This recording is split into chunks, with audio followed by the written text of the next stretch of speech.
mi ne nudimo ništa. U onom smislu da nosimo darove ili da mi sad nudimo neka obećanja kako će sutra nakon parlamentarnih izbora odjednom teći med i mlijeko. Onaj koji misli da će sutra nakon parlamentarnih izbora teći med i mlijeko ukoliko se promijeni ova sadašnja vladajuća opcija, a vjerujem da hoće, onda ima moju toplu preporuku. Neka hitno nabavi pčele i krave. Imaće med, imaće mlijeko. To je jedini način kako će biti med i mlijeko, drugog načina ne. Nakon 25 godina pustošenja gospodarstva mi smo došli u poziciju da vidimo budućnost Hrvatske ukoliko ostane na ovoj razini razmišljanja i ponašanja kroz onu prizmu što se događa sada u Grčkoj. Dakle, mi ovog trenutka gledamo našu budućnost kroz nekoliko godina ukoliko nešto radikalno ne promijenimo. Mi smo ušli u ovu političku opciju, Blok Umirovljenici zajedno, preuzevši odgovornost da ćemo isključivo govoriti ono što je istina i boriti za ono što smatramo da je to u interesu umirovljenika. Neko će reći, pa da, ali ima skoro 20 umirovljeničkih opcija i svi pričaju isto. Točno. Ali isto tako imate političke opcije koje u svom radu nisu ostavili traga nigdje, pa ni u svojoj mikrosredini, pa ni na razini Hrvatske. Tako da u ovom trenutku danas imamo dvije opcije. Imamo jednu opciju koja se svrstala uz lijevi blok, Hrvatska stranka umirovljenika, i imamo Blok Umirovljenici zajedno koji se svrstao u ovu domoljubnu koaliciju, svjetonazorski ideološki, koja je više desni centar ili centar. Što to znači za nas umirovljenika? Da smo se mi sad ideološki i svjetonazorski, da smo mi lijevi i desni? Ma ne. Nego je naprosto to politička niša u kojoj mi smatramo da možemo ostvariti određene političke ciljeve koji su u interesu. Ali nemojmo, kažemo, se zanositi i reći sutra dolazimo na vlast i sve ćemo riješiti. Kažem, napravimo akcijski plan, kažemo da ćemo nešto riješiti u godini, nešto u 2, nešto u 4, nešto vjerojatno i duže, ali krenimo s tim, dajmo neku sigurnost umirovljenicima, za sigurno tada ćemo ih imati i na skupovima, tada ćemo imati i njihove glasove. I naravno da smo svi pozvani činiti određene napore da položaj umirovljenika u našem društvu bude bolji i kvalitetniji nego što je danas. Jer u ovom trenutku 320.000 ljudi u Hrvatskoj nema šansi naći nikakav posao. Ništa, nula. U ovom trenutku danas mi živimo u državi koja ima 320.000 blokiranih ljudi. Blokiranih računa. Ako svatko još ima 2 člana u obitelji, to je 1/4 Hrvatske u blokadi, ne može ništa funkcionirati. To je dužničko ropstvo. Mi u ovom trenutku imamo 800.000 umirovljenika koji ne znaju kako će platiti režije. I istovremeno od hrvatske vlade nemamo baš ni jedan jedini prijedlog kako će se povećati broj radnih mjesta. Umjesto da se oni bave time, oni se bave ideološkim nadmudrivanjem. Ko je bio suradnik UDBE, ko je napravio ovo, ko je napravio ono.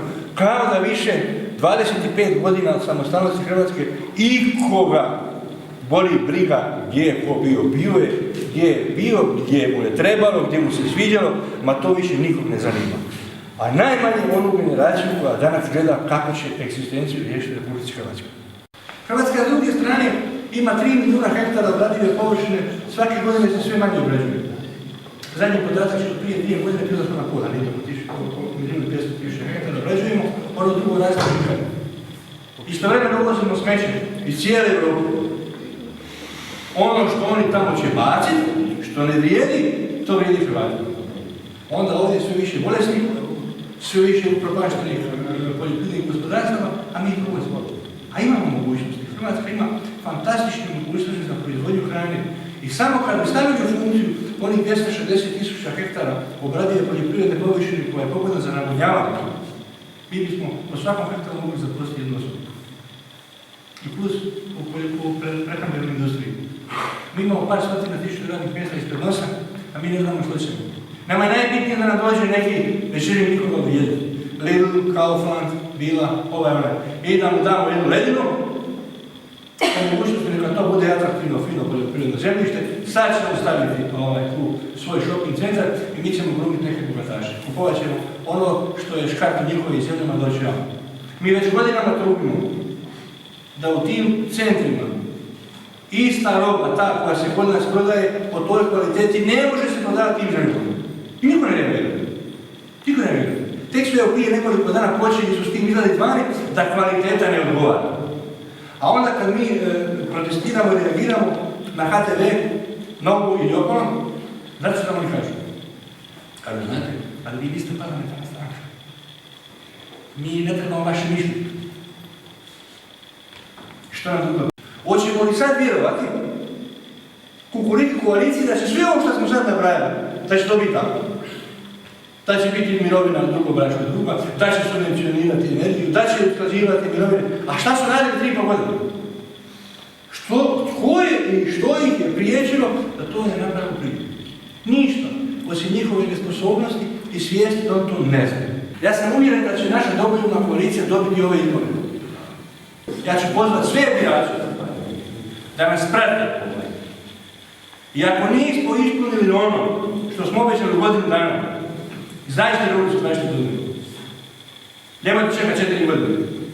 Jer ova vlada nova koja će biti, nema vremena 4 godine. I Hrvatska neće biti. Ja apsolutno razumijem i tražim i drugih da isto tako daju razumijevanje Matici umirovljenika koja nije politička opcija. To je udruženje građana. U toj udruzi građana imate ljudi iz svih stranaka. Recimo, sticajem okolnosti, jako veliki broj ljudi iz upravljačke strukture Matice umirovljenika su članovi Hrvatske stranice umirovljenika. I ništa to nama nije sporno. Mi jedino želimo da Matica umirovljenika i njeno vodstvo shvati da mora čuti i drugo mišljenje. Dakle, ja sam rekao i u ovom današnjoj govornici, ja nikada neću reći članu Matice glasaj za mene. Ne, saslušaj, a odluči kako hoćeš.